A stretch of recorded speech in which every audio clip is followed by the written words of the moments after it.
Prime வீடியோஸில் Tamil டப்பிங்கோட வெளிவந்திருக்கக்கூடிய Lazarus web series எப்படி இருக்குது அப்படிங்கிறத நல்லா பார்க்க போகிறோம். அண்ட் இந்த சீரியஸை பொறுத்தளவுக்கு ஒரு சூப்பரான மிஸ்ட்ரி த்ரில்லர் சீரியஸாக எடுத்திருப்பாங்க. அதில் சீரியஸோட கதைக்களம் வந்து தமிழில் நம்ம சூர்யா நடிப்பில் வெளிவந்த மாசு என்கிற மாசிலாமணி படத்தோட கதையும் கான்செப்டும் இந்த படத்தோட கான்செப்டும் ஒரே மாதிரியான ஒரு ஃபீலை கொடுக்குற மாதிரி தான் எடுத்திருப்பாங்க. இந்த கதையில் வரக்கூடிய கதாநாயகன் ஒரு சைக்காட்டிஸ்டாக வராரு.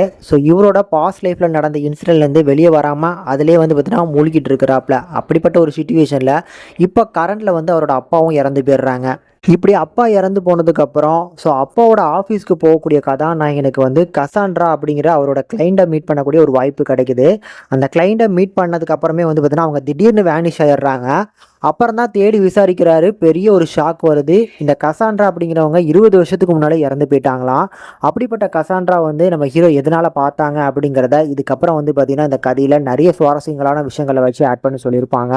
எனக்கு இந்த வெப் சீரிஸ் வந்து ஓரளவுக்கு சூப்பராகவே ஒர்க் ஆச்சு. கிட்டத்தட்ட நம்ம சூர்யா நடிப்பில் வந்த மாசு என்கிற மாசிலாமணி கான்செப்ட் தான் அதை அழகாக யூஸ் பண்ணியிருப்பாங்க. இந்த படத்துலையுமே ஒரு சில வந்து பார்த்திங்கன்னா இறந்து போனவங்களோட ஆவியை நம்ம ஹீரோ வந்து பார்ப்பாரு. ஸோ அந்த கேஸையும் வந்து பார்த்திங்கன்னா ஹேண்டில் பண்ணி அதை சால்வும் பண்ணுவார். ஸோ இதை எல்லாத்தையுமே ரொம்ப அழகாக வந்து பார்த்திங்கன்னா கையாண்டிருந்தாங்க.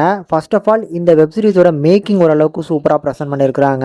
முக்கியமாக இந்த வெப் சீரிஸில் எக்கச்சக்கமான கேரக்டர்ஸ் வந்துட்டு போவாங்க. அப்படி வரக்கூடிய ஒவ்வொரு கேரக்டர்ஸுமே ப்ராப்பராக ஹேண்டில் பண்ணியிருக்கிறாங்க.